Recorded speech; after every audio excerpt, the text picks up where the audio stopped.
Kahit na medyo maluwag konti, gaganon nyo lang. Bulaga. Ito mga palang anak ko. Ba't napunta dito? What's up mga bossing kabadya? Kamusta na kayo dyan at kamusta na po ang inyong mga bike? This time is share ko lang po yung tank cover at saka seat cover ng ating motor na si Supremo. Ayan, papukuha natin sa Motor Trade. Shoutout po sa Motor Trade dyan at salamat po yung nag-approve sa ating pagkuha ng motor. Maraming salamat. So sana masubaybayin nyo po yung pagbablog natin ngayon dahil ikakabit na rin natin ang tank cover at saka yung seat cover natin. Ito. Actually yung isa ay nabuksan na natin. So yung sa seat cover na lang ang ating unbox ano po mga bossing kabadya. So ngayon motor naman yung ating iba-vlog. Sana masubaybayin nyo po yung ating video natin ngayong araw. Tara, let's go! So mga bossing, ito yung sa tank cover natin and this is yung sa ating seat cover. So actually mga bossing, nabuksan ko na siya. Ayun. Tignan ko kung talagang syempre titignan natin, sure natin kung talagang siya. So kunyari bubuksan na rin natin. Ayan. Ayan. Ganun din naman di mga bossing. Ano ba yung balot? So at least nakita na natin agad. So magkapareho sila ng color and same sila ng design. Brown sa gitna and then sa side niya is black. So sa tank cover naman meron siyang strap dito. Tapos may dipunit siya na ganun. Kasi pa-square yung cover ng tank natin yung cover ng gas tank natin. So meron ding silang available na circle. Meron ding pa-square na ganito.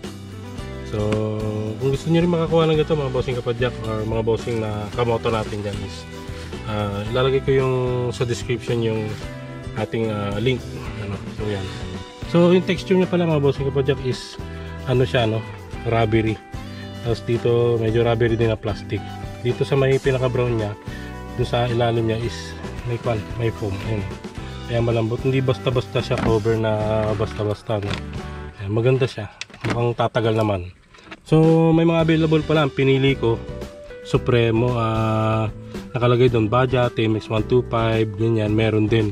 So kung halimbawa TMX 125 gusto nyo o kasukat nyo, yun pipiliin nyo. Pero sa akin nakalagay Honda Supremo, hindi nakalagay. Nakalagay doon Baja. So yung Baja yung pinili ko. Sana kakasya to kasi medyo mahaba rin naman. Kasi mahaba yung Supremo yung upuan niya. Tara, lagyan na natin. First tanggalin po muna natin yung cover niya dito para mailagay natin, mailapat natin, may paglagay ng tank cover. Muna ang unahin natin.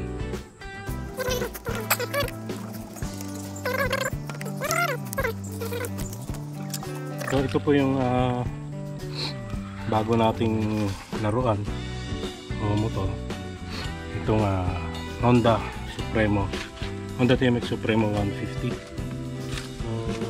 So i-review natin konti ito sa susunod na videos natin para kita nyo rin kung ano po yung pero sa ngayon lalagay muna natin yung tank cover tsaka seat cover niya para maprotektahan po yung ating sa pagkagasgas ang ating tank cover tsaka ang ating upuan. Kasi may mga pusa dito sa atin, baka mamaya makalimot. Tanggalin na natin itong kabilang cover niya. Pagtagal naman ang kabilang cover niya rito is itong susian naman.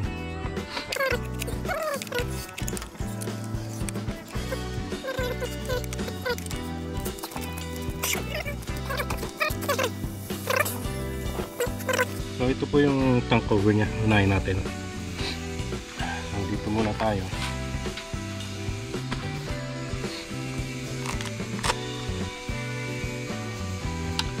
So bali square po ito ilalagay nyo lang doon sa kung square po yung orderin nyo o yung circle. Bali nasa description area naman po yung kung saan natin nabili.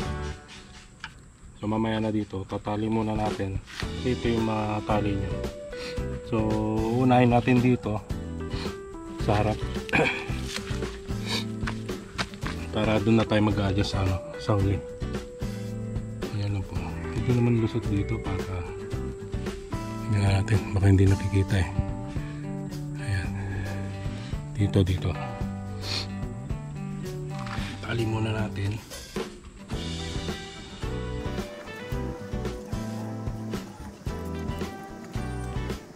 Hirap din maglupag sa ilalim eh.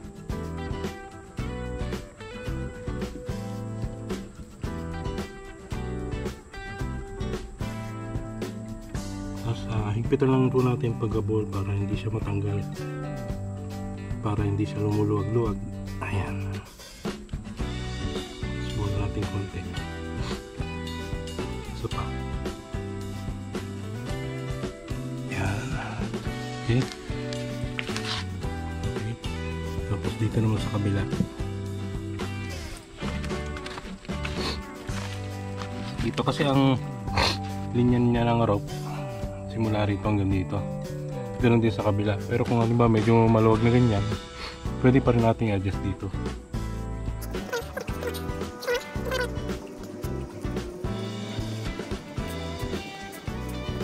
Dapat pala tatanggalin din natin tong upuan muna para itong dulo magkasya sa baba.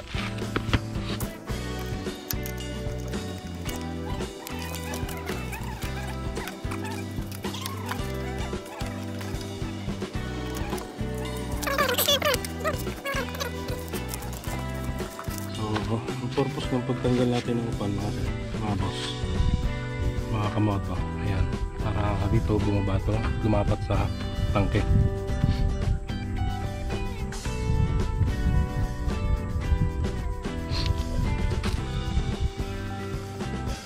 Okay, adjust na lang. Pwede naman kung halimbawa hindi magkalapat, pwede adjust doon dito.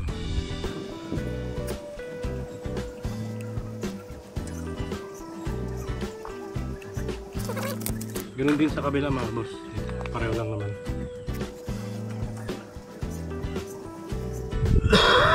So mga boss, makatila na muna natin, parang puso yata ang bunga yung panahon.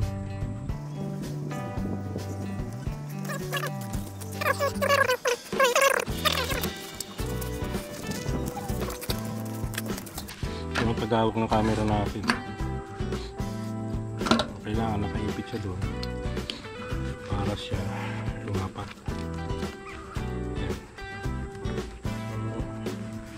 Tandaan nyo para hindi mapunit. Ito lang mga boss. Ayan, ganyan. So kung medyo lapat na siya, lock nyo na. Ganyan. Ayan. Nakalapat na. Kapag nakalapat na, pwede nyo na itong i-lock. Ayan.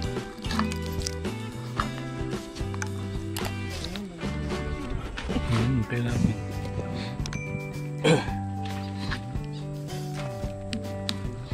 Tapos yung seat cover naman, pagkatapos ng tank cover, yung seat cover niya mga boss. So yung nakuha natin tank cover tsaka yung seat cover, magkakulay naman at pareho naman silang texture ng color block na dito sa gilid. Yun, try natin pag ganito kasi ngayon lang natin matatry mag hindi na ito, first time lang natin magkamotor na mga boss. Pero alam ko fit naman siya kasi may nagsabi yung seat cover ng budget saka seat cover ng Supreme is pareho lang.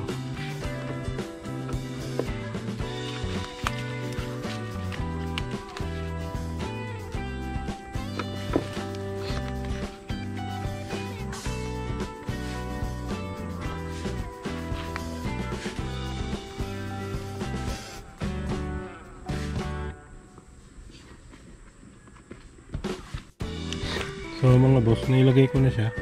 Ayun, lumapat naman. Ayun, lumapat. Tapos dito lumapat na. Makikita nyo yan, lumapat. Okay naman. Tapos binul ko lang dito. Kaya pinost ko kanina kasi binul ko yun eh. Para oo nga. May bulaklak na daw. Hindi sa tanong ito. Ayun yung spaceship nila. Salamat kay Mother kasi siyang umano nito. At tayo na lang maghulog bomba. So ayan, ilagay na natin, nabuhol na. Lumapat naman siya mga boss. Ayan. Mahirap lang ilagay. Pero kung matyaga naman kayo maglalagay, ay saktong-sakto naman siya. Ayan. Tapos ilalagay na lang natin. Lagay na lang natin dito. Nalapat naman siya, no? medyo loose nga lang ng konti kasi nga cover lang siya, hindi siya yung talagang upholstery, pero maganda naman po yung ano niya. Kaya kahit na medyo maluwag konti, gaganon nyo lang. Ayan. Okay naman siya, at least mapoprotektahan yung ating upuan sa ano ang bagay ano. Ayan, okay naman. So lagyan na natin.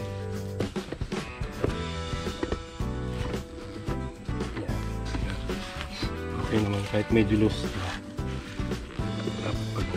Tapos hihilahin mo sana hindi kanina, pero okay lang, dapat naman siya.